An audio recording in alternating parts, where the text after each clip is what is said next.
บุคคลเนี่ยมีสี่ข้อนะที่มีสถานรอปุกรอเข้าไว้นี่นะแต่ว่าบุคคลทั้งหมดเนี่ยมีสี่ข้อไว้เหลือสี่ข้อเนี่ยอย่างสมัยแสงในบุคคลสี่ข้อในหนึ่งอุคทาติโยปุโกข้อหนึ่งสองวิปิงจิติงตัญโยปุโกข้อหนึ่งสามเนียปุโกข้อหนึ่งสี่ปัจจาปรมาปุโกข้อหนึ่งทั้งหมดปุโกอันมาพบทบญาณในฐานะคำตาปีเจ้าเนี่ยมีปุโกสี่ข้อคำว่าบุคคลนั้นแบ่งออกเป็นสี่จำพวกคืออุคติตัญญูบุคคลวิปจิตัญญูบุคคลเนยะบุคคลและปัฏฐปรมะบุคคลมีสี่จำพวกดังนี้อุคทาตัญญูปุโกว่านั้นความเมาความพลาดปีเจ้าพอไว้หนึ่งกาถาช่องกาถานั่งกี่เหลียวจุกกี่เหลียวที่ถอมเชี่ยวเลยมากเลยผูกว่าเป็นช่อตาปานชักราการกานั่นว่าอุคนาถิโยโบโกเนี่ยมันเจ้าชาดิบุตราจะมกราหนูนั่นเนี่ยเป็นอุคนาถิโยโบโกอุคติตัญญูบุคคลนั้นคือบุคคลที่มีปัญญาเฉลียวฉลาดฟังธรรมของสมเด็จพระสัมมาสัมพุทธเจ้าเพียงหนึ่งคาถาหรือสองคาถาก็ได้บรรลุธรรมบรรลุมรรคผลนิพพานโดยที่ตนเองยืนอยู่ในที่เดียวหรือนั่งอยู่ในที่เดียวฟังธรรมก็ได้บรรลุธรรมคำหนึ่งก็มากสีในเย้าตัวกว่าเมื่อหนังนี้เมื่อเจ้าป่าฮิรามาเถพระเป็นเจ้าเพราะว่าจิกเถจิกท่ามัดธรรมภวิสตินี่จิกเถอันหันอุตตานั่นจิกท่ามัดธรรมมีเฉพาะหันไว้มีเฉพาะหันหลายเก่ามายิงใจปุกุชฎมาใจเป็นอนัตตาด้วยนั้นภาวิสติเปลี่ยนมาให้รู้กว่าเปลี่ยนมาให้รู้กว่านี่อันหันอุตตานั่นมีเฉพาะหันหลายไว้เก่ามายิงใจปุกุชฎมาก็ใจว่าเปลี่ยนมากก็รู้กว่าเปลี่ยนมากก็รู้กว่าอุปเปลืองพังงำเหมือนวันไหนนี่พอออกหมอกรัดก็ได้หนึ่งก็เนี่ยจบเป็นหมากฉีผู้ฉีเย้าตัวกว่านี่ตัวอย่างของอุคติตัญญูบุคคลนั้นอย่างเช่นท่านพระสารีบุตรท่านพระโมคคัลลานแต่ตัวอย่างอีกท่านหนึ่งนั้นอย่างเช่นท่านอะไรผมจำชื่อไม่ได้นะท่านได้ฟังข้อธรรมเพียงสั้นๆว่าติดทะติดทะมะทังภาเวสติเนาะเมื่อเธอได้ยินสักแต่ว่าได้ยินเนาะสิ่งที่ได้ยินนั้นมันเกิดขึ้นแล้วก็ดับไปเป็นอนัตตาบังคับบัญชาไม่ได้เนาะท่านได้ยินข้อธรรมเพียงแค่นี้เท่านั้นเองท่านก็ทำให้เกิดมรรคสี่มรรคขึ้นมาในที่เดียวกันนั้นได้รับผลสี่ผลเป็นพระอรหันต์ขึ้นมาในที่เดียวกันนั้นเลยนี่คือลักษณะของอุคติตัญญูบุคคลก็ไม่หนีบุคคลหนีบุคคลในถ่อมนำเลยนะถ่อมนำเหมือนนางวิสาขาอนาถาปิงเขาฉะนั้นถ่อมเพราะถ่อมท้องเนี่ยวัตถุเพราะวัตถุนี่ทำขึ้นแจ็คเนี่ยเชียจ่าฉีเพราะฉะนั้นเชียจ่าเชียทำนาเนี่ยวัตถุเอาที่กวางตีแก็บที่กวางตีแก็บไปเนี่ยเขาเป็นนำเนี่ยล้วนหูล้วนเจอล้วนตาเยอะเนี่ยจังจบเป็นมากเป็นโผเนี่ยนั่นหมายว่านี่เปลี่ยนที่ถึงโยบุโกทีนี้มาถึงบุคคลประเภทที่สองคือวิปจิตัญญูบุคคลตัวอย่างเช่นนางวิสาขาอนามิทกะเศรษฐีท่านเหล่านี้ เมื่อได้ฟังธรรมของสมเด็จพระสัมมาสัมพุทธเจ้าพระองค์ทรงแสดงคาถานั้นเกี่ยวกับ อริยสัจทั้งสี่แล้วจากนั้นก็แสดงเรื่องประกอบต่างๆได้ฟังคาถาต่างๆแล้วน้อมฟังน้อมพิจารณาตามในที่สุดก็ได้บรรลุมรรคผลนิพพานบรรลุธรรมอันนี้คือบุคคลที่เรียกว่าวิปจิตัญญูบุคคลในบุคคลสองคนนี่มันเหมือนในข้าวต่างยามเดียวเนี่ยนี่ อุคนาติงิวเดวิเป็นจิติงิวบุคโขเนี่ยเพราะพวกท่าเจ้าเมียวนี่ก็คันธาทุกข้ากัน นั่นหมดยิ้มเชี่ยมเหยียนเยี่ยวนี่ก็ เขาก็มีอย่างกาเนี่ยคือได้เป็นปุโกนะเนี่ยนิยาปุโกนี่นิยาปุโกนี่ถามน้ำสอนน้ำอ่านน้ำจากน้ำจ้างน้ำที่อย่างนี้เลยมากเลยโผนี่เมื่อที่หนึ่งป่านพระเป็นเจ้าเนี่ยเจ้ามาเสียมาเถเขาเจ้าหลีวต้าเขาอย่างนี้เนี่ยเอาอาชักเดียวเก่าได้จ้างกับที่ว่าให้อย่างที่ในมากเลยโผนั่นห้องนิยาปุโกทีนี้มาถึงบุคคลประเภทที่3ที่เรียกว่าเนยะบุคคล คือบุคคลที่ต้องใช้ความเพียรวิริยะอุตสาหะศึกษาเรียนรู้ท่องบนจำนะฝึกหัดปฏิบัติทำแล้วทำอีกซ้ำแล้วซ้ำอีกอยู่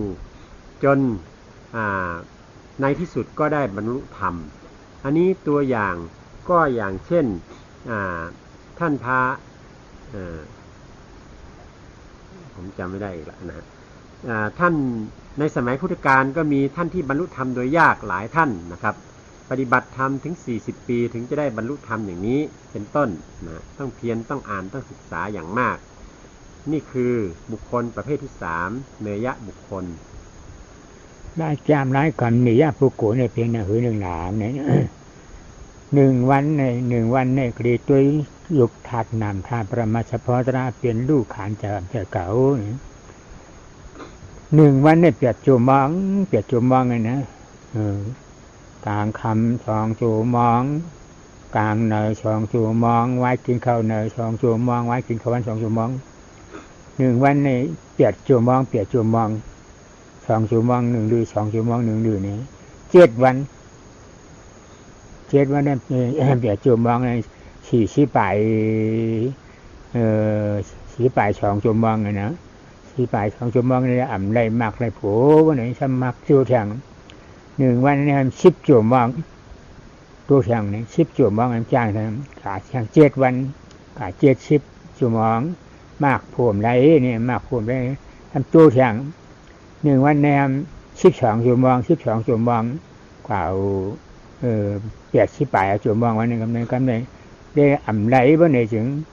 จังก็ว่าเขาในปราณมีจ่าที่ไรมักไรผัวอ่ำมีเอาที่ถือก้มแล้วจากไหนเนี่ยก็เจ็บอุกอันนี้เป็นนิยาปุโกยาวๆนี่จังจัดชินมาอังเจ้าก่ออันเจนิยาปุโกนี่เป็นอย่างไหนนี่อันความเพียรของเนยะบุคคลนั้นเป็นอย่างไรในเวลาวันหนึ่ง24 ชั่วโมงนั้นเบื้องต้นได้ทำความเพียรวันละ8 ชั่วโมงนั่งเดินเจริญพิจารณาใช้ปัญญาสัมมาสังกัปปะสัมมาทิฏฐิพิจารณาเข้าไปในรูปนามกายใจให้เห็นอนัตตาให้เห็นความจริง8 ชั่วโมงนี้ตอนเช้ามืด2 ชั่วโมงทานข้าวเช้าแล้วอีก2 ชั่วโมงทานข้าวกลางวันแล้วอีก2 ชั่วโมงตอนเย็นอีก2 ชั่วโมงเป็น8 ชั่วโมงเพียรทำต่อเนื่องอย่างนี้8 ชั่วโมง7 วัน7 8 56 ชั่วโมงเนาะยังไม่ได้บรรลุธรรมก็ครบ7 วันแล้วยังไม่บรรลุธรรมก็มาตั้งความเพียรใหม่เพิ่มเป็น10 ชั่วโมง10 ชั่วโมงตั้งแต่เช้าถึงเย็นเนี่ยเพียรเจริญภาวนาวิปัสสนาอยู่10 ชั่วโมงรวมแล้วสัปดาห์หนึ่ง7 วันก็ได้70 ชั่วโมงมรรคผลยังไม่เกิดประจักษ์แก่ใจก็มาเพิ่มความเพียรเข้าไปอีกเป็น12 ชั่วโมงวันละ12 ชั่วโมงวันหนึ่ง24 ชั่วโมงเอาครึ่งหนึ่งเลยคือ12 ชั่วโมงเจริญความเพียรพิจารณาธรรมอยู่เจริญวิปัสสนาภาวนาอยู่อย่างนั้น12 ชั่วโมงต่อวันเป็นเวลา7 วันแล้วยังไม่ได้บรรลุธรรมอันนี้แหละถึงค่อยมาบอกว่าบารมีเราคงจะไม่ถึงแน่ๆแล้วนะเราเป็นบุคคลที่ปัญญาต่ำต้อยถึงไม่ได้บรรลุถึงมรรคผลนิพพานขนาดทำความเพียรวันละ12 ชั่วโมงติดกัน7 วันนี่ยังไม่เกิดมรรคเกิดผลอะไรอันนี้ยังค่อยว่ากันอันนี้คือลักษณะของเนยะบุคคลต้องมีความเพียรอย่างเยี่ยมยอดขนาดนั้นนะปัตตาปรามาปุโกเนี่ยปัตตาปรามาปุโกเนี่ยนี่เป็นหรือไม่กันเนี่ยชานถามอยู่ก็อ่ำปองเจออ่ำเข้าใจนั่นนะเฮ็ดอยู่ก็อ่ำเข้าใจจ้างอยู่ก็อ่ำเข้าใจนี่ปุโกก็นั่นเนี่ย เปิ้นลาดทั้งหน้าลืมทั้งหลังเปิ้นลาดเนี่ยผาดังหลังลืมหน้าลืมหลังกังกากาเปิ้นลาดเนี่ยรูปธาตุนามธาตุเปลี่ยนเลยนี่ก็อำฮู้จักแล้วเนี่ยทำเข้าใจเข้าคอหังเปิ้นนั่งก็นั่งจำเปิ้นเฮ็ดจำเปิ้นนี่ปุกกูก็ได้ในเพราะว่าปัจจาประมาปุกกูเฮ็ดพอเฮ็ดนี่ก็เปลี่ยนปรามีไว้จานาปานรุ่นก็ป้อมเฮ็ดนี่ก็ปรามีไม่ไว้ตาที่ได้มากเลยผู้เนพระอาจารย์นี่อำใดนี่เห็นปัจจาประมาปุกกูนี่ตีเตมันเป็นตีหิกปุกกูนะมันจะตีหิกปุกกูทีนี้มาถึงบุคคลประเภทที่สี่คือปัฏฐปรมะบุคคลปัฏฐปรมะบุคคลนั้นเป็นอย่างไรก็คือบุคคลที่มานั่งเพียรพยายามศึกษาเรียนรู้อ่านท่องต่างๆก็ไม่จำสักทีฟังเทศฟังธรรมไปกี่ครั้งก็ไม่จำรูปเป็นยังไงนามเป็นยังไง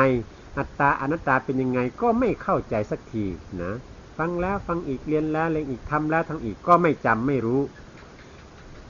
เขามานั่งปฏิบัติธรรมก็มานั่งปฏิบัติธรรมตามเขาเนาะทำไปอย่างนั้นแหละ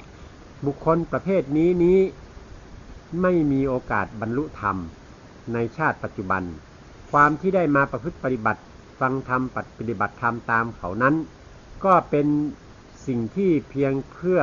เพิ่มพูนบารมีของตนเองไว้เพื่อชาติหน้าจะได้ดีขึ้นกว่าเก่าเท่านั้นเองบุคคลที่เป็นปัฏฐปรมะบุคคลนั้นจึงเป็นผู้ที่ไม่มีโอกาสเนาะไม่มีโอกาสในชาติปัจจุบันเพราะมีสติปัญญาอันทึบทื่อนะจำอะไรไม่ได้จดจำอะไรไม่ได้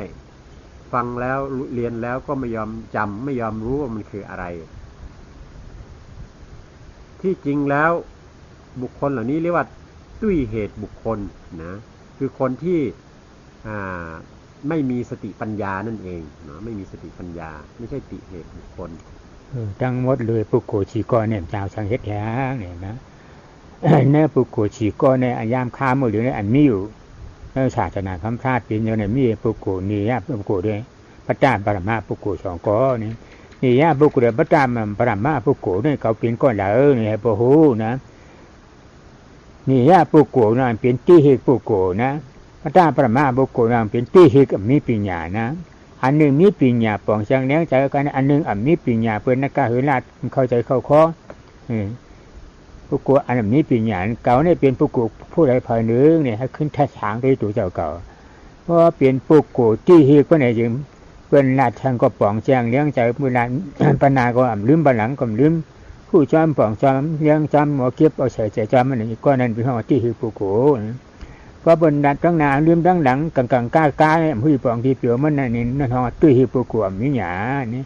ว่าเป็นตุ้ยปุกโกนั่นเป็นปรามีไว้มากผลนิพพานไหนบ่เป็นตุ้ยเฮกปุกโกบ่นี่จนว่ามากผลนิพพานจักแหลมทางยาวทีนี้ในบุคคลทั้ง4จำพวกนั้นบุคคลประเภทที่1กับประเภทที่2นั้นเมื่อพุทธองค์ดับขันธ์ปรินิพพานไปแล้วบุคคล2ประเภทนี้ก็ไม่มีหาไม่ได้ละนะแต่มาเหลือบุคคลอีก2ประเภทหลังบุคคล2ประเภทหลังนี้ในปัจจุบันนี้ยังมีอยู่คือเนยยะบุคคลกับปัฏฐปรมะบุคคลเนยยะบุคคลนั่นก็คือติเหตุบุคคลหรือบุคคลที่มีสติปัญญาดีมีความเฉลียวฉลาดมีความภาคเพียรสูงนะกับตุ้ยเหตุบุคคลคือปัฏฐปรมะคนที่โง่งมสติปัญญาทื่อๆนะเขาพูดไปข้างหน้าก็ลืมข้างหลังนะอย่างนี้ส่วนเนยยะบุคคลหรือติเหตุบุคคลนั้นเมื่อได้ยินได้ฟังศึกษาจดจำแล้วเอาไปพิจารณาไข้ควรก็เข้าใจตามนะรู้ตามจดจำได้ไม่ลืมหน้าไม่ลืมหลังอย่างนี้เป็นติเหตุบุคคลความเป็นติเหตุบุคคลหรือบุคคลที่มีสติปัญญาดีอย่างนี้มีความภาคเพียรดีอย่างนี้ย่อมมีโอกาสที่จะได้บรรลุธรรมอย่างแน่แท้ถ้าหากว่าตั้งใจประพฤติปฏิบัติจริงๆมีโอกาสที่จะได้บรรลุธรรมในปัจจุบันชาติส่วนด้วยเหตุบุคคลหรือปัฏฐปรมะบุคคลหรือบัวใต้โคนตมนั้นไม่มีโอกาสเป็นการมานั่งปฏิบัติตามเขานั้นก็เป็นเพียงการบำเพ็ญบารมีสะสมบารมีเพิ่มพูนบารมีให้กับตัวเองเพื่อจะได้เสวยผลในชาติต่อไปเท่านั้นเอง ที่ฮู้มันเองเขาเลยเปลี่ยนที่ที่ข้าจะอ่านเจอบ่เนี่ยหญิงเพราะว่ามาจ้างกรรม สมถะภาวนาปรีกัมมานะมีอุกหานามีปริภากานามีเนื้อนามีสามอันนี้ได้อำเกิดปันมาในอย่างก็นั้นเปลี่ยนตุ้ยฮิปุโกจะตุ้ยฮิปุโกนี่พอมาเฮ็ดสาหปองการวิปัสสนากรรมฐานนั่นนี่อันสังขารรูปเปกขายานอำเกิดปันนั่นแหละอำหันสังขารรูปเปกขายานอำหันถึงอนัตตาเฉพาะนั่นก็ใจตุ้ยฮิปุโกพอหันถึงอนิจจาหันดูอนัตตาเฉพาะมันในสังขารรูปเปกขายานนั่นนี่ปุโกก็นั่นฮอดตุ้ยฮิปุโกได้มาขู่ถึงอับในจัดไหนเครื่องที่จะชี้วัดซึ่งเราสามารถจะสอบดูตนเองได้นั้น ก็คือถ้าหากว่าบุคคลใดถ้าหากประพฤติสมถะภาวนานั่งประพฤติสมถะภาวนาท่องบริกรรมต่างๆแล้วได้นิมิตต่างๆเกิดขึ้นมามีอุคหะนิมิตปฏิภาคะนิมิตอัปปนาฌานอะไรต่างๆเกิดขึ้นมาอย่างนี้อันนี้ถ้าได้นิมิตขึ้นมาอย่างนี้จึงจะเรียกว่าเป็นติเหตุบุคคลหรือเนยยะบุคคลถ้าไม่ได้ขึ้นมาอย่างนี้ก็เป็นตุ้ยเหตุบุคคลคือคนที่โง่งมสติปัญญาน้อยความเพียรน้อยถ้าประพฤติวิปัสสนาภาวนามาเจริญปัญญาสัมมาสังกัปปะสัมมาทิฏฐิแล้วเห็นถึงอนัตตาธรรมชัดเจนได้เข้าถึงสังขารุปเปกขาญาณอันนี้ถ้าสามารถเข้าถึงสังขารุปเปกขาญาณได้ก็นับชื่อได้ว่าเป็นติเหตุบุคคลแต่ประพฤติปฏิบัติอย่างไรสังขารุปเปกขาญาณนั้นเข้าถึงไม่ได้อันนี้ก็คือผู้ที่เป็นตุ้ยเหตุบุคคลที่สติปัญญาต่ำทรามเนาะไม่สามารถจะเข้าถึงญาณที่เป็นสังขารุปเปกขาญาณได้นี่พวกโกชีก็เนี่ยไหนถึงทำข่าวหรือเนี่ยก็ได้ตุ้ยเหตุนี่ย่าบุโกได้พระดามปรมาบุโกชอกอเนี่ยเขาเป็นก็เลยจำนันไหนมาเนี่ยขึ้นทัดฉางด้วยเนี่ยตัวเจ้าเก่าเพราะเฮ็ดสมถะอันนี้ไม่ปอบันเพราะเฮ็ดวิปัสสนาเนี่ยอันนี้มีจ้าสุญญตาสังขารรูปเปกขายานปอบันเนี่ยเพราะเป็นเช่นนั้นไม่ถึงเพราะอาถูกจานนี่ก็จางเลยฉานนี่เป็นช้างโอ้เนี่ยเพราะอาถูกคัดใจจ้างกับวิปัสสนาตราเนี่ยก็มากสิ่งเนี่ยมากนึงมากนึงก็มากนึงตักติดอะไรดีๆงามๆอยู่ห่างเอาทีนี้มาถึงในโลกยุคปัจจุบันนี้ ยังเหลือบุคคลอยู่เพียง2จำพวกคือเนยยะบุคคลกับปัทถปรมะบุคคลหรือติเหตุบุคคลกับตุ้ยเหตุบุคคลดังที่ว่าเมื่อเรารู้ว่าเป็นอย่างนี้แล้วขอให้ทุกท่านจงพิสูจน์ตัวเองทดสอบตัวเองว่าเราจัดอยู่ในกลุ่มบุคคลประเภทใดเป็นติเหตุหรือเป็นตุ้ยเหตุบุคคลวิธีที่จะชี้วัดได้นั้นก็คือเมื่อ เรามาลงมือประพฤติปฏิบัติสมถะภาวนาถ้าอุคหานิมิตปฏิภาคะนิมิตไม่เกิดขึ้นนั่นเราเป็นตุ้ยเหตุบุคคลถ้าประพฤติปฏิบัติแล้วได้นิมิตต่างๆขึ้นมานั่นก็เป็นติเหตุบุคคลถ้าหากมาประพฤติปฏิบัติวิปัสสนาภาวนาพิจารณาเข้าไปในรูปนามกายใจเห็นอนัตตาธรรมรู้จักอนัตตาธรรมชัดเจนขึ้นมาอันนั้นก็จะเรียกว่าเป็นติเหตุบุคคลแต่ประพฤติปฏิบัติอย่างไรพิจารณาอย่างไรความที่ว่าอนัตตาที่ว่านี้เป็นอย่างไรก็ยังไม่เข้าใจไม่รู้ถึงสักทีอันนั้นเป็นลักษณะของตุ้ยเหตุบุคคลขอให้เราเอาสิ่งเหล่านี้มาวิเคราะห์มาจับดูว่าเราจัดอยู่ในบุคคลประเภทไหนก็จะรู้ด้วยตนเองเนี่ยปุโกชองก้อนนั่นที่เหตุปุโกนั่นห้องว่าปุโกมีปรามีนะที่ปุโกกูมีปรามีเตรียมทัวเหนียวแต่มีจ่าได้มากไปโพเนี่ยพอเฮ็ดไรก็ตักตีแหลมห่างเหนียวเนี่ยเพราะเฮ็ดได้เนี่ยไม่ดีเจ้าเก่าก็จักกำไรนี่เป็นที่เหตุปุโกนั่นเนี่ยเป็นปุโกปรามีเตรียมทวนเพราะว่าเฮ็ดจ้างกำจัดในก็เปลี่ยนปรามีไว้จัดติมาเจ้าหน้าป่านลื่นกวยนี่พระปิญโยเหาะบอกท่านมาที่ไหนทีนี้ผู้ที่เป็นติเหตุบุคคลนั้น ก็คือผู้ที่เป็น ผู้มีสติปัญญาดีนั่นเองเมื่อเป็นผู้มีสติปัญญาดีอยู่อย่างนี้ ถ้าจะพูดไปอีกอย่างหนึ่งก็คือเป็นผู้ที่มีบารมีเต็มพร้อมที่จะได้บรรลุธรรมนั่นเองเมื่อมีสติปัญญาดีฟังข้อธรรมเข้าใจนำไปประพฤติปฏิบัติได้มีบารมีครบถ้วนอย่างนี้เป็นติเหตุบุคคลก็คือติเหตุบุคคลถ้าหากผู้ที่ประพฤติปฏิบัติวิปัสสนาภาวนาแล้วไม่เกิด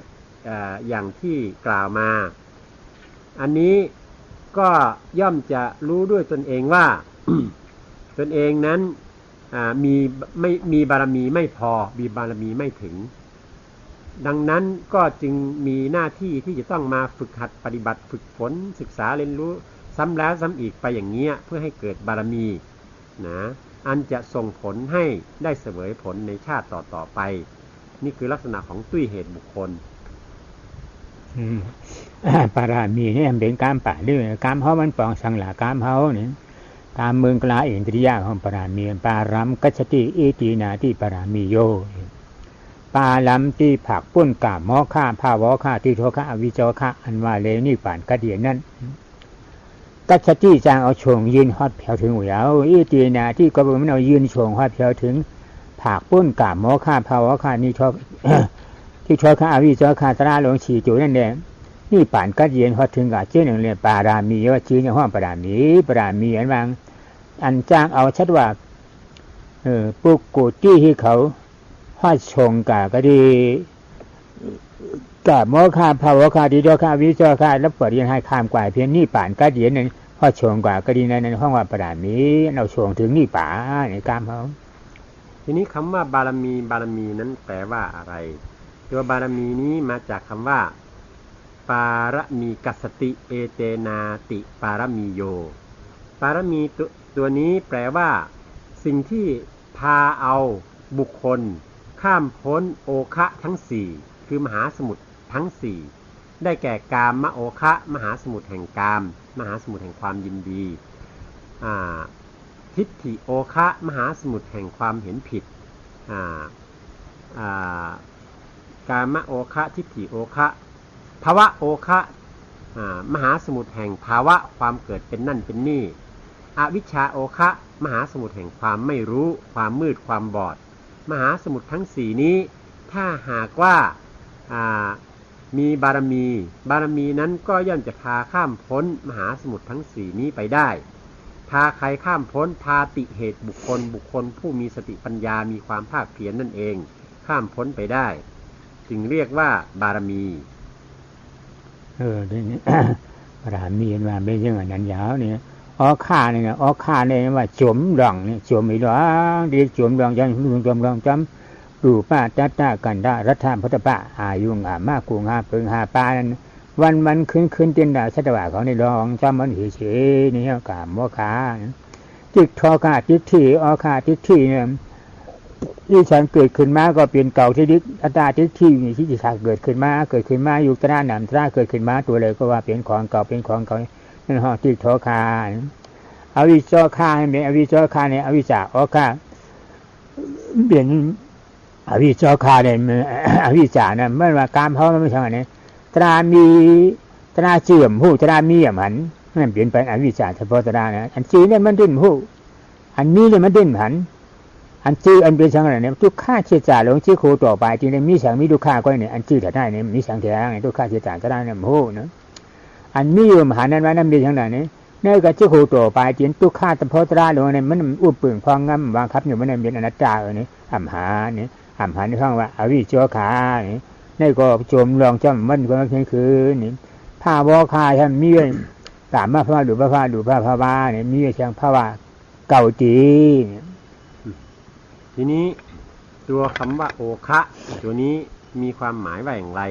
โอคะแปลว่าจมและไหลล่องไปนะความที่จมและไหลล่องไปอันแรกคือกามโอคะคือความที่จมอยู่ไหลล่องไปในมหาสมุทรแห่งความยินดีเมื่อมีการกระทบทางตาหูจมูกลิ้นกายใจก็เกิดมีความยินดีขึ้นมานะมีความยินดียินร้ายขึ้นมาอยู่ตลอดเวลาจมอยู่ในมหาสมุทรแห่งความยินดียินร้ายนี้อยู่ตลอดเวลาอันนี้คือกามโอคะ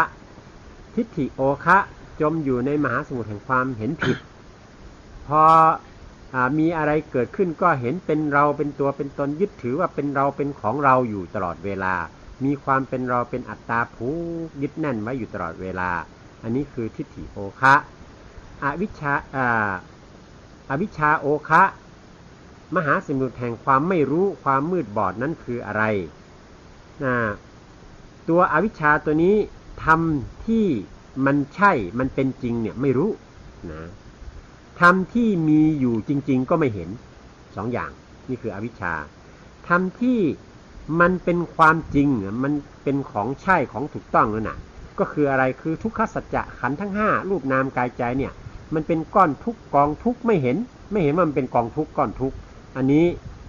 อันที่1เป็นอวิชชาอันที่1ธรรมมีไม่เห็นนั้นทั่วล่างนะตั้งแต่หัวถึงปลายเท้านั้นมันมีแต่สภาวธรรมต่างๆซึ่งบังคับบัญชาไม่ได้ไม่ใช่สัตว์บุคคลตัวตนเราเขาเป็นอนัตตาอันนี้มันมีอยู่จริงๆมีอยู่ตลอดเวลาแต่ไม่เห็นนะธรรมมีอยู่ไม่เห็นก็คือไม่เห็นอนัตตานั่นเองอันนี้เรียกว่าอวิชชาโอคะมหาสมุทรแห่งความไม่รู้ภาวะโอคะมหาสมุทรอันที่4นั้นคือมหาสมุทรแห่งความเวียนว่ายตายเกิดมีความเวียนว่ายตายเกิดจากที่ไหนบ้างเวียนว่ายตายเกิดในอบายภูมิในกามภพกามภูมินะเกิดเป็นเทวดามนุษย์ในรูปประภพเกิดเป็นพรหมที่เป็นมีรูปในอรูปประภพเกิดเป็นพรหมที่ไม่มีรูปร่างอย่างนี้อันนี้คือภาวะโอคะมหาสมุทรแห่งความเวียนว่ายตายเกิดไม่พ้นได้สักทีเนาะมหาสมุทรทั้ง4นี้เรียกว่า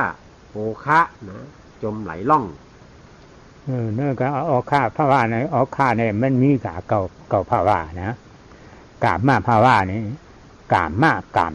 าในห้องว่าเมืองกวนเนี่ยเมืองผี6 ผงเอาเปรียบ4 ผงโคมกันชีวิตผงนี่ภาวะเอาเปลี่ยนกามมาภาวะในห้องเอาเปลี่ยนเนื้อกามมาเนี่ยดูป้าภาวะเนี่ยดูป้าเนี่ยมีล้อก้าดูป้าเนี่ยมีชีวิตผงมีนะทั้งหมดมีชีวกผงมีเนี่ยที่5 ผงมีนั่นเป็นชาวป่าที่ญาติอยู่อนาคามีผู้ได้อาราธนาอาราธผู้ช้างเจ้าเขาทับขามจามจ้าปุยจามชาวป่าที่สร้างในป่าเนี่ยเขาล้อก้านะอันคิดไว้11 ผงมีในปฐมอาจารย์3 ผงทุติยอาจารย์3 ผงตติยอาจารย์3 ผงจตุตอาจารย์ทั้ง2 ผงโฮมกันเป็นชีวิตผงมีแถวมือ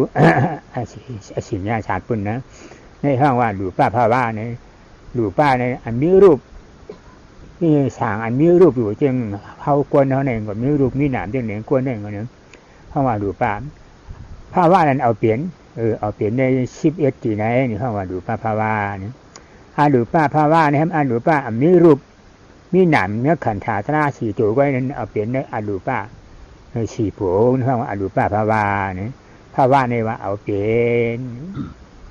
ทีนี้ตัวภาวะนี่แปลว่าทำให้เป็นไปนะทำให้เป็นกามภาวะนั้นก็คือชั้นแห่งกามมีอยู่7ชั้นนะได้แก่ชั้นของมนุษย์1 ชั้นชั้นของเทวดา6 ชั้นรูปภาวะนั้นมีอยู่16 ชั้นนะเป็นโลกิยะคือเป็นภพแห่งความเวียนว่ายของผู้ที่จะต้องเวียนว่ายตายเกิดอยู่11 ชั้นเป็นพวกรูปประพรมทั้งหลายแล้วก็เป็นรูปประพรมที่เป็นอริยะนะคือผู้ที่กำลังจะพ้นนะจากความเวียนว่ายตายเกิดอีก5 ชั้นนะในชั้นสุทธาวาสนั้นรวมเป็น16 ชั้นทีนี้มาเป็นอรูปภาวะคืออรูปประพรมนะอีก4 ชั้นนะทั้งหมดแล้วรวมเป็น26 ชั้นนะนี่ห้องว่าภาวะขามภาวะเนี่ยภาวะเนี่ยมีแค่อันหนึ่งปัญจวกะละภาวะเนี่ยอันหนึ่งอีโกกะละภาวะเนี่ยอันหนึ่งจตุวกะละภาวะเนี่ยฉันมาแทงอันดึงภาวะเนาะจตุวกะละภาวะเนาะยังไม่มีขันธานามขันธา4 ป้าเป็นอรูปา4 ผงนั่นภาวะเอาเปลี่ยนเนี่ยอรูปา4 ผงเนี่ยนะจตุวกะละภาวะอีโกกะละภาวะเนี่ยมียุคขันธาป้าเหลียวไว้มีนามขันธาเนี่ยเอาเป็นเนี่ยสิ่งญาชาติผงในคำว่าอีโกกะลาภาวะเนี่ยคำนี้ปัญจาวกะลาภาวะเนี่ยเอาออกกล้วยสิ5 ผงนี่อันก็ด้วยนั่นนึงก็ด้วย9นี่ก็ด้วยชา6 ผงนี่นะได้ชา6 ผงนี่นั่นเองคำว่าปัญจาวกะลาภาวะมีนามขันธา4 เบิงเนี่ยอยู่ขันธาเบิงหนึ่งมีขันธา5 ปาทีนี้ภาวะนี้ยังแยกออกได้อีกเป็นอีกอย่างหนึ่งก็คือมีปัญจโวการภาวะเอโกภาวะจตุโวการภาวะนะคือเอโกภาวะนั้นคือความได้เกิดมามีขันธ์เพียงขันธ์เดียวอย่างเช่น พวกพรหมที่เป็นอะไรพรหมเมื่อกี้นะฮะคือมีแต่รูปไม่มีนามนะมีรูปคือมีขันเดียวอีกพวกหนึ่งเป็นจตุโวการภวะคือพรหมที่มีแต่นามนะคือมีจิตเจตสิกแล้วไม่ใช่มีขันธ์4ขันธ์นะเป็นจตุโวการภวะนะมีแต่นามมีแต่ใจไม่มีรูปร่างนะพวกหนึ่งแล้วก็พวกปัญจโวการภวะคือพวกที่มีขันธ์5ครบถ้วนมีทั้งรูปและนามนะฮะมีรูปมีเวทนาสัญญาสังขารวิญญาณครบถ้วนอย่างนี้เรียกว่าปัญจโวการภวะเนาะอันนี้ก็คือภวะทั้ง3ตัวปัญจโวการภวะนั้นก็ได้แก่สัตว์ที่เวียนว่ายตายเกิดอยู่ในภพภูมิทั้ง26ภพภูมินะนี่เรียกว่าปัญจโวการภวะได้แก่พวกสัตว์ทั้งหลายเทวดามนุษย์และก็พรหมในชั้นของรูปพรหมทั้งหลายเหล่านี้เป็นต้นภาวะนั้นทั้งหมดทั้งพิษนี่มาคุบกันมีเก่าตีนะอาท่ากันหาฉากก็ว่าไปเฉยแทงฉิงนี่ภาวะฉิงนี่ภาวะนาฉิงนี่ภาวะเนี่ยมาใส่แทงฉิงนี่ภาวะมีสิ่งอย่างอันจังนะอันมีสิ่งอย่างอันจังมีกะหือแหละเนี่ยมีอยู่เนื้อชาวพวกผู้มีเนี่ยมีชาวผู้มีนะชาวผู้มีอยู่นะทำได้เมืองฉางนั่นหลายๆในชิบหาผงมีชิบกผงมีออกอัจฉริยะชัดเมืองกวนในเมืองพีอเปชีผงนี้ทั้งหมดในชาวพวกผงมีนั่นห้องว่าชาวหาผงมีนั่นในห้องชาวพวกผงมีในห้องว่าชิงนี่พระวาเนี่ยนาชิงนี่พระวาเนี่ยทำอัจฉริยะชัดผงนั้นมีฉังจ้างเหมือนพุทธไม่พุทธจอกวางจ้าหมูมีฉังมีแต่ที่จ้างในหูฉังเหมือนเนื้อตัวป่วยเมื่อควรนอนรับนั่นบ่คำเทศน์อุ่นหวานๆซ้ำนั่งร้องโชว์กันร้อนก่อนนอนดูนั่งเอานั่นเขาว่าอาศิญีภาวาเอาเปรเนี่ยอาศิญาชาติโผงนาศิญีภาวาเนี่ยมีสิ่งอย่างไว้ก่อนจะมีสิ่งอย่างไว้ก่อนจะมันทำยังไงนะเอาเปรเนี่ยหรือป้าชีโบมีสิ่งอย่างไว้ก่อนจะให้เปลี่ยนถือมีก่อนจะให้เปลี่ยนถือไว้เนี่ยมีสิ่งใหญ่อยู่สิ่งยักษ์ขันธาเนี่ยมีเตรียมทวนหนูนะขันธาหาเพิ่งที่เปลือกที่บ้านนั่นนะไม่ขันธาสิ่งยักษ์ขันธาขนาดนั้นมีอยู่ซ้ำจางจ้องสังซ้ำจางหู้สังลุกหลุดแล้วขันธาซ้ำมีก่อนจะมีก่อนจะเนี่ยมันเปลี่ยนที่ว่ามีซ้ำมีอยู่ที่มีนี่ก็แต่ที่กับจ้างนั่นจ้างนั่นเนี่ยมีนี่นะว่านาชิงีภาวาเนี่ยนั่นเป็นในอาลูป้าชีผงทีนี้ ในภาวะดังที่ว่ามานี้เมื่อรวมกันแล้วก็มี9ภาวะเนาะถ้าอัฏฐกถาจารย์ยังแบ่งแยกออกไปอีกเป็น2กลุ่ม2พวกว่าเป็นสัญญาภาวะกับอสัญญีภาวะเนาะสัญญีภาวะหรือสัญญาภาวะนี่มีอยู่21ภพภูมินะได้แก่ภพภูมิที่มีสัญญาอยู่นะชั้นของมนุษย์เทวดาชั้นของพรหมทั้งหลายนะรวม21ชั้นและชั้นของสัตว์ในอบายทั้งหมดส่วนอสัญญีภาวะนั้นก็ยังแบ่งออกเป็นนาสัญญีกับอสัญญีนะอสัญญีนี่ได้แก่พวกอสัญญชาตินะพวกนี้มีแต่รูปไม่มีนามนะมีชีวิตอยู่เหมือนท่อนไม้ท่อนกล้วยวางอยู่นะเกิดขึ้นมาเป็นพรหมกับเขาอยู่จริงเนี่ยเหมือนเป็นท่อนไม้ท่อนกล้วยวางอยู่อย่างนั้นอ่ะไม่มีจิตใจไม่มีจิตวิญญาณอะไรที่จะรับรู้อะไรนะอันนี้เป็นพวกอสัญญีพรหมอีกพวกหนึ่งเป็นนาสัญญีพรหมนั้นก็ได้แก่พวกที่อยู่ในชั้นของเนวสัญญานาสัญญาตนะดูเหมือนมีจิตใจอยู่ก็ไม่ใช่ดูเหมือนไม่มีจิตใจอยู่ก็ไม่ใช่รูปก็ไม่มีเนาะอันนี้เป็นพวกอรูปพรหมทั้งหลายอันนี้ก็มีอยู่4จำพวกอรูปพรหมนะพวกอสัญญชาตินี่มันเป็นพวกที่มีรูปแต่ไม่มีใจไม่มีนามเนาะเนี่ยเอาข้าหลวงฉีอันนี้เป็นอย่างนั้นเอาข้ามอันปรามีนั่นว่าเอาข้ามบ้นกันนั่นนะปรามีเนี่ยในพอมาเอาพุทธาเจ้าว่าแต่มีชิปหนึ่ง ในชีวิตหนึ่งนั่นในบ่ขึ้นมาหุบเพชรเจียงมักอังการนั้นในซ้ำขึ้นมีศีลสมาธิปัญญาตราถามตัวไว้เหรอนะมีศีลสมาธิปัญญาที่เรียกมีตาหน้าเหศีลเหเมตตานั่นเขาว่าศีลปรามีอธิษฐานนิคัมมาปรามีเหคันธีปรามีเหอุเบกขาปรามีเหวิริยะปรามีตราถามตัวนั้นนะจำเป็นสมาธิปรามีนี่อันเกิดอย่างนู้นปัญญาปรามีเหเตจาปรามีเหอธิษฐานปรามีเหถามตัวนั้นในทำห้องว่าในห้องว่าปัญญาปรามีนี่ปัญญาปรามีอันนั้นออกพ้นมนต์วัดออกข้าหลงฉี่เปิงฉี่บ้านนั่นในบ้านนั้นเป็นปัญญาปรามีอ่อนโหหน้าหน่ายออกขวาเพราะว่ามีปัญญาปรามีอ่อนโหหน้าหน่ายใครกัดเปลี่ยนพุงเลยเปลี่ยนตื้อๆเลยขึ้นมาเตะขึ้นชันเตะเด็กๆนี่เหมือนเช่นหนังอาชิญญาชาติเขามีตัวไว้มีอยู่กันดังกับทุกชุกนี่ก็เพราะว่ามันกำผ่าป้องหาปากเตรียมว่าเนี่ยมันก็จะเลยตายเป็นภาวะอาชิญญาชาติมันเนี่ยมันเอาทางตายได้เนี่ยมันเอาอยู่ตายนะเพราะว่าอาชิญญาชาติตายเนี่ยเหมือนเช่นหนังน้ำเขียงหลังงานให้เราตายกันนะเหมือนดีตายนั่นเพราะเป็นนั่นเนี่ยอาชิญญาชาติตายมันมีไม่กัดมีว่ามันใบตายเนี่ยไม่กัดเอาอู้ทู่จ้ายุกสองเปิงถาดไว้ยังสีจ้ายุกตราสองตัวสามตัวเนี่ยขาดปิดออกกว่าในห้องอาชิญญาชาตาอย่างนี้คือเนี่ยมีอู้ทู่จ้ายุกจีหนึ่งอู้ทู่จ้ายุกจีอู้ทู่จ้ายุกไม่กัดสองเปิงเพียงกันกับเพชรกัดป้วนไปในสังไม่ป้วนไปในสังเพราะเป็นอาชิญญาชาตาอลูป้าตายให้เป็นอื่นน่ะอลูป้าเพียงนี้อลูป้าขี่ผู้ซ้ำมียุกซ้ำมันมีหนังไว้ซ้ำมาตายอย่างนี้มันเอาชีวิตจริงเดี๋ยวนั่นรับหมดจะหายกันเพราะชีวิตจริงรับหมดจะหายกันก็เป็นวิญญาณเกิดจำดังๆนั้นก็รับหมดจำเหมือนกว่านี่นั่นเพราะว่าอลูป้าปวาน ทีนี้ ในเรื่องของบารมีนั้น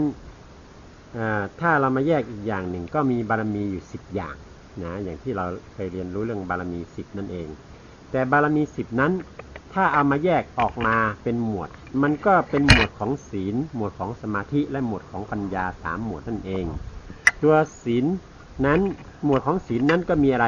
มีทานะบารมีศีลบารมีเมตตาบารมี3ข้อนี่เป็นหมวดของศีลหมวดของสมาธินั้นมีอะไร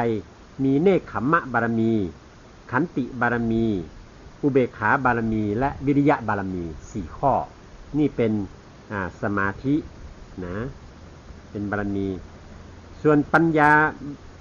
าในส่วนของปัญญานั้นก็ได้แก่ปัญญาบารมีสัจจะบารมีและอธิษฐานบารมี3ข้อในบรรดาบารมีทั้งหมดนั้นผู้ที่จะเป็นบารมีที่จะเป็นผู้นำนะทำให้บารมีอื่นๆเต็มสมบูรณ์ครบพร้อมขึ้นมาก็คือตัวปัญญาบารมีนั่นเองถ้าปัญญาบารมีนำหน้าแล้วก็ย่อมจะได้บารมีทั้งหมดครบถ้วนตามขึ้นมาในส่วนของผู้ที่มีบารมีได้ข้ามภพข้ามชาติต่างๆเหล่านั้นข้ามโอคะทั้ง4ต่างๆเหล่านั้นไปได้ก็ดังที่ว่ามาทีนี้มาถึงหลวงพ่อก็ได้บอกถึงความตายของพวกอสัญญีพรหมคือพวกที่มีแต่รูปไม่มีนามนั้นเวลาจะตายนี่เอาอะไรตายหลวงพ่อว่าเอาอุตุชรูปตายคือเอาอุณหภูมินะอุณหภูมิในร่างกายเนี่ยเพราะมันจะมีแต่รูปและมีอุณหภูมิหล่อเลี้ยงอยู่เวลาที่อสัญญีพรหมจะตายเนี่ยอสัญญีพรหมนี่จะมีอายุอยู่500กับเวลาจะตายเนี่ยก็อุตุคือไออุ่นที่หล่อเลี้ยงนี่ก็หายไปกลายเป็นกระด้างเหมือนน้ำแข็งเหมือนแช่แข็งอย่างนั้นอันนี้ก็หมดความเป็นชาติแห่งอสัญญีพรหมไปส่วนพวกพรหมที่เป็นอรูปพรหมคือมีแต่นามมีแต่จิตวิญญาณไม่มีรูปร่างนั้นเวลาจะตายเวลาจะหมดบุญนี่เอาอะไรตายเอาชีวิตินทรีย์นะชีวิตินทรีย์คือความคงอยู่เป็นชีวิตขึ้นมาได้น่ะตายไปเนาะเมื่อชีวิตินทรีย์ตายแล้วก็หมดความเป็นพรหมที่เป็นอรูปพรหมไปจุติในภพอื่นตามกำลังแห่งกรรมของตนอันนี้หลวงพ่อก็เล่าให้ฟังด้วยเนาะนี่ผ้าวอค่าวางเป็นเองนะถ้าเปิ้นผ้าวอค่าได้ใน ก็ยังว่าเป็นสุกติอาเหกสุกติอาเหกตุยหิกตุยหิกผู้รู้จานสีก้อนะผู้จานสีก้อในว่ายังตึกเปลี่ยนเขาผู้รู้จานสีก้อในเนื้อกาบหมอข้ามพาหอข้าตีโตข้าอวิโจข้านำลงสีเมนั้นตึกได้เจจมลองสมันหัวขึ้นยาวเฮ็ดก่อนพ้นไหลนี่พอมาไหลปัญญาปรามีมากปัญญาปรามีผลปัญญาปรามีอย่างนี้จังนี้ออกพ้นบนวันไหลนี่คือเรื่องของภาวะนะคือความเป็นไปในภพภูมิต่างๆจากต่ำจนสูงสุดทีนี้มาถึงความเป็นบุคคลที่เป็นสุขติอเหตุบุคคลทุกติอเหตุบุคคลตุ้ยเหตุบุคคลติเหตุบุคคลที่ว่า4ประเภทนี้ลืมละ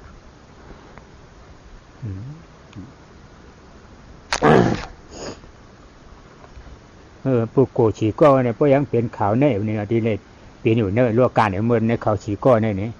ป้าอริยานะเป็น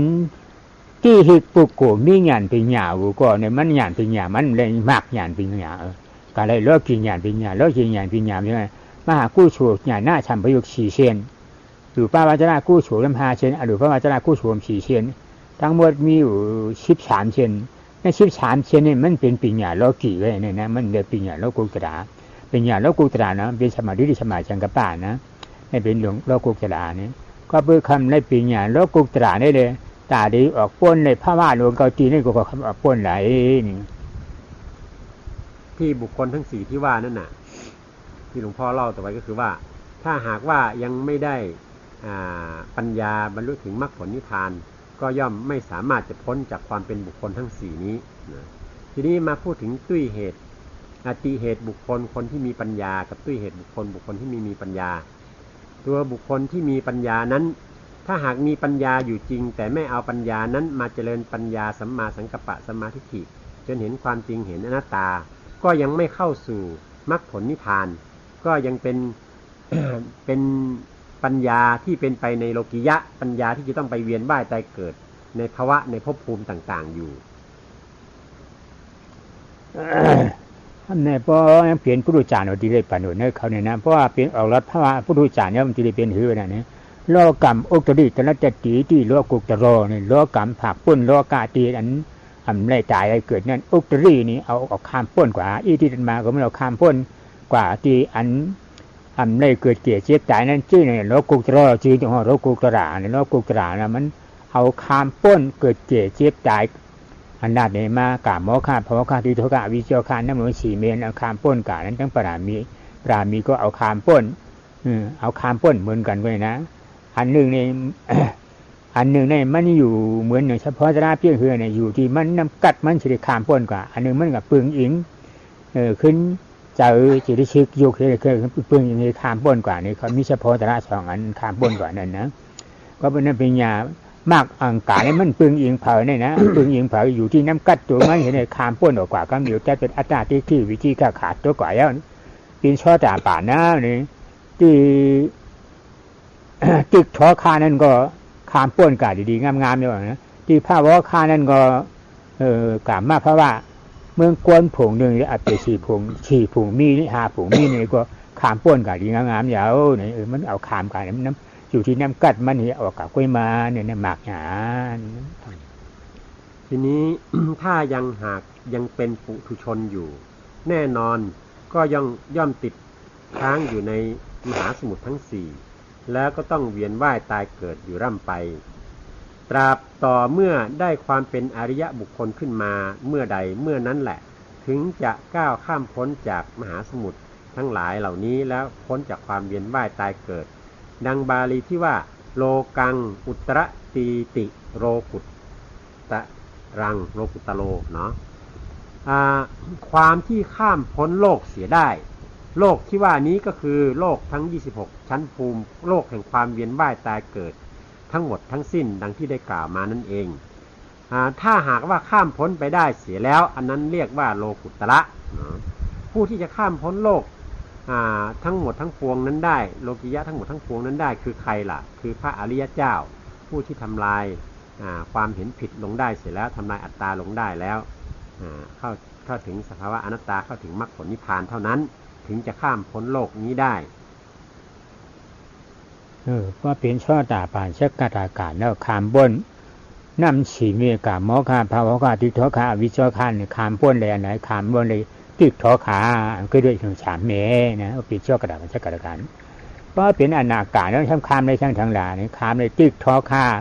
กามหมอคาก็ดูภาพว่าคาในอวิจคาแบบยาว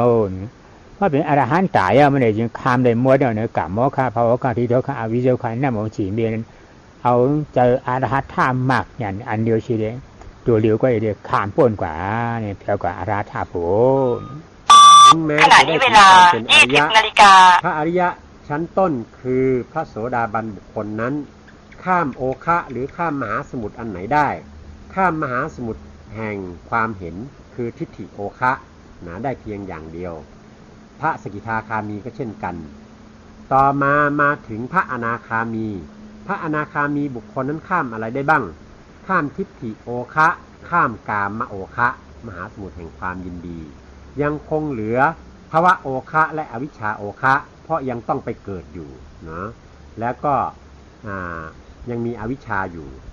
ต่อเมื่อได้ถึงอรหัตตมรรคอรหัตผลเป็นพระอรหันต์แล้ว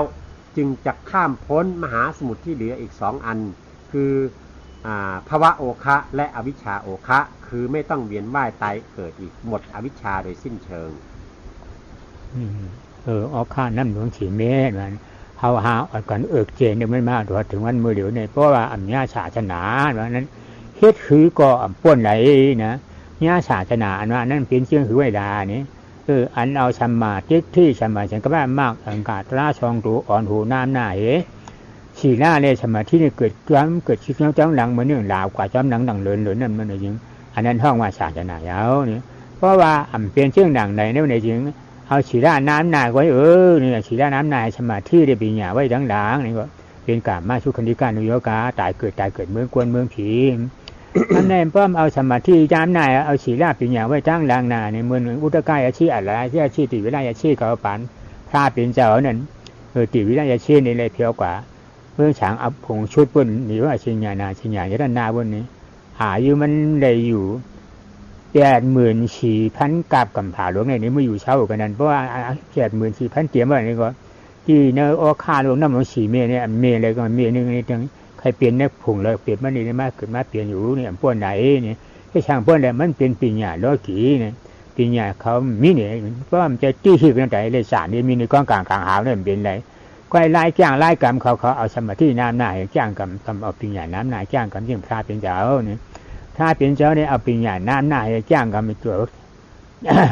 ถึงดีเปลี่ยนพระมาจังรัฐหารอย่างนี้มาหอออกบอกว่าชัมมาที่ดีชัมมาจังกบชัมวาจาชัมมากรรมด้วยชัมมาอาชีวชัมวายามอชัมมาจะที่ชัมมาทีนี่เอาตราชองตูจังเงาขามปืนมันไว้เฉยหอออกบอกราชการดังนั้น ความที่จะข้ามพ้นมหาสมุทรทั้ง4ไปได้นั้นจนหมดสิ้นเชิงนั้นก็มีแต่ที่จะเอาปัญญาสัมมาทิฏฐิสัมมาสังกัปปะนี้นำหน้าพาเดินไปแต่เพียงอย่างเดียวแล้วมีทำอย่างอื่นนั้นตามหนุนคือศีลสมาธิมาตามหนุนถึงจะพาข้ามพ้นโอคะทั้ง4ไปได้ทีนี้ถ้าหากว่ายังมีความเห็นผิดเอาศีลมานำหน้าเนาะก็เป็นกามสุขาริกานิโยโคบุคคลก็ย่อมจักไม่พ้นนะเพราะต้องเวียนว่ายตายเกิดอยู่ในกามภพกามภูมิเป็นมนุษย์และเทวดาอยู่อย่างนั้นถ้าหากว่าเอาอัตตกิลมัฏฐานุโยคะนำหน้าคือเอาสมาธิมานำหน้าก็ย่อมจักพาให้ได้เวียนว่ายตายเกิดอยู่ในชั้นของ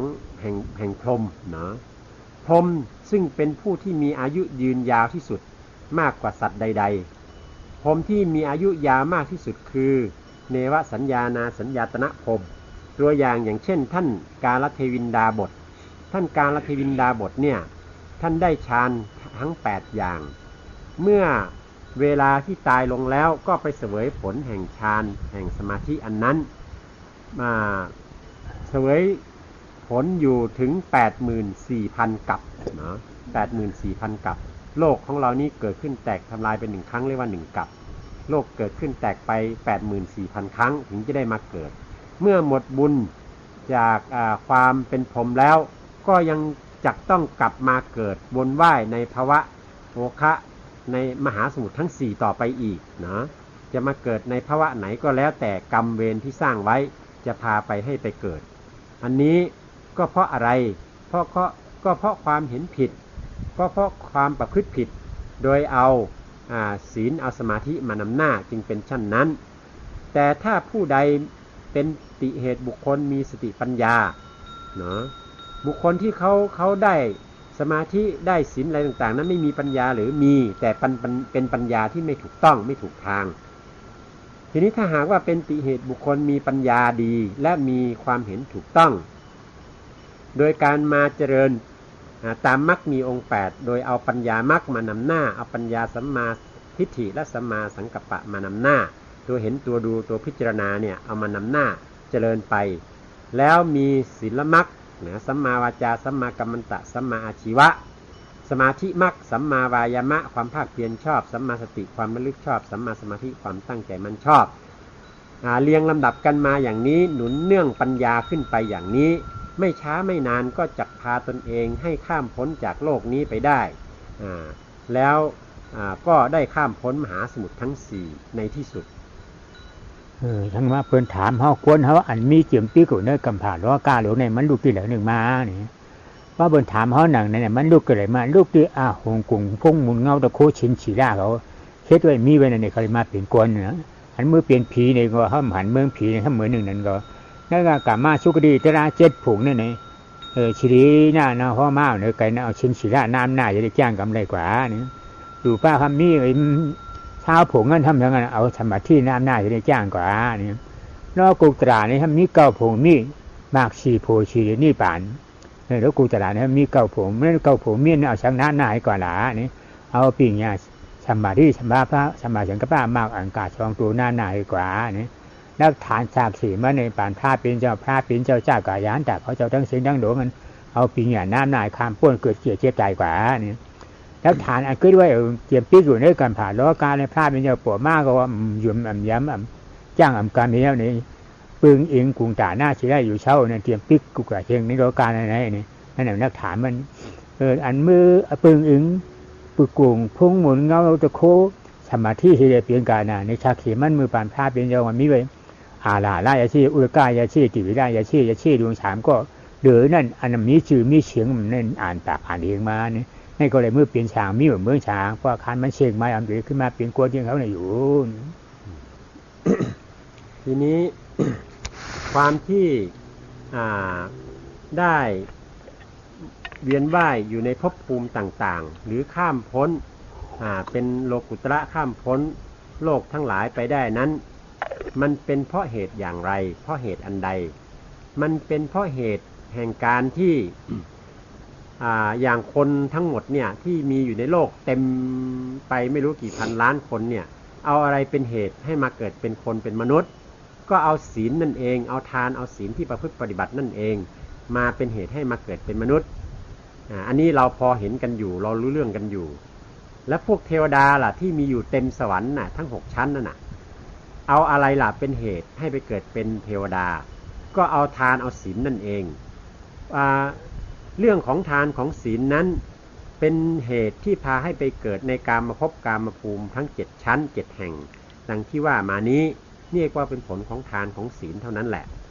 ทีนี้ในภพภูมิที่สูงกว่านั้นขึ้นไปคือรูปประภพอรูปประภพนะภพภูมิแห่งพรหมทั้งรูปประพรหมและอรูปประพรหมนั้นล่ะมีจำนวนมากมายมหาศาลนั้นเราก็ไม่ได้ไปเห็นหรอกแต่ว่าเขาเอาอะไรล่ะเป็นเหตุให้ไปเกิดในภพภูมิอันนั้นเขาก็เอาสมาธินะเอาความประพฤติปฏิบัติสมาธินั่นแหละเป็นเหตุตัวอย่างที่มีหลักฐานบันทึกไว้ก็มีท่านอาราลดาบทอุทกดาบท2ท่านนี้ได้ชั้นคนหนึ่งได้ชั้น4คนหนึ่งได้ชั้น8เนาะได้รูปฌานคนหนึ่งได้อรูปฌานตายแล้วก็ไปเกิดเป็นพรหมมีอายุตั้ง500กับส่วนท่านกาลเทวินดาบทก็ดังที่กล่าวมาเมื่อกี้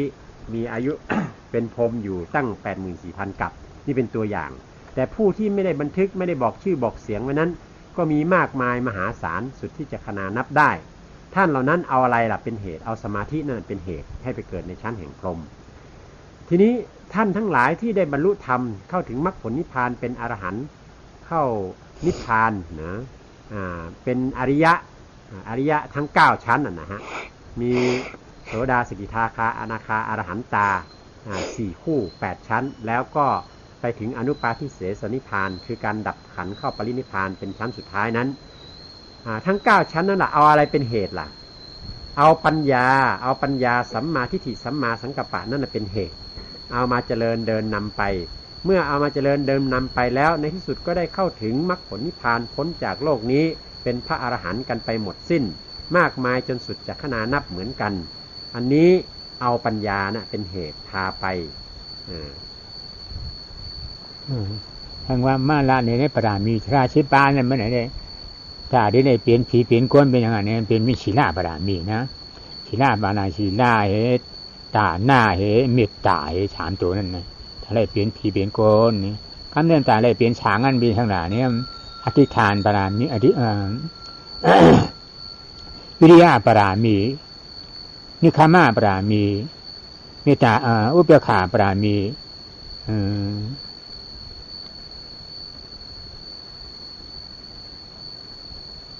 เอาปรามีตรา4 ตัวให้กว่านะ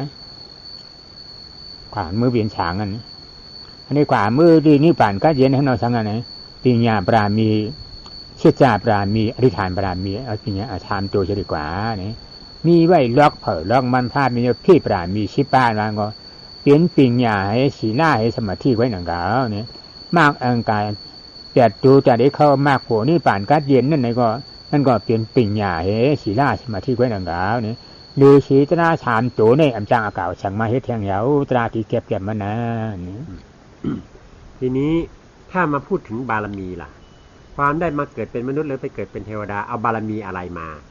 เอาศีลบารมีนั่นเองตัวศีลบารมีมีอะไรมีฐานะบารมีศีลบารมีและเมตตาบารมี3 ตัวเนี่ยถ้าเจริญ3 ตัวนี่ก็ไปเกิดเป็นมนุษย์หรือไปเกิดเป็นเทวดาทีนี้ เอาบารมีอะไรล่ะที่มาเป็นเหตุให้ได้ไปเกิดเป็นพรหมในชั้นต่างๆทั้ง16 ชั้นนั้นก็เอาสมาธิบารมีเนาะสมาธินั้นเอาสมาธินั่นเองสมาธินั้นมีอะไรล่ะมีเนกขัมมะบารมีขันติบารมีอุเบกขาบารมีวิริยะบารมี4 ตัวนี่แหละมาเจริญเมื่อเจริญมากเข้าแล้วก็ย่อมจะได้ความเป็นพรหมขึ้นมาทีนี้ความที่ได้เข้าถึงมรรคผลนิพพานเป็นอริยเจ้าทั้งหมดทั้ง8 จำพวก9 จำพวกล่ะเอาอะไรมาเป็นเอาบารมีอะไรเอาปัญญาเนาะเอาปัญญามาเป็นบารมีมีปัญญาบารมีสัจจะบารมีอธิษฐานบารมี3 อย่างมาเป็นเครื่องประพฤติยึดนำทำไปอันนี้ในพูดในเรื่องของบารมี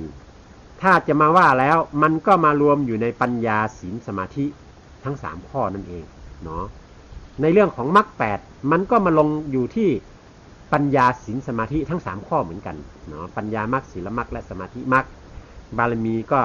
มีศีลบารมีสมาธิบารมีและปัญญาบารมีกลุ่มทั้ง3 กลุ่มนี้เหมือนกันที่พาให้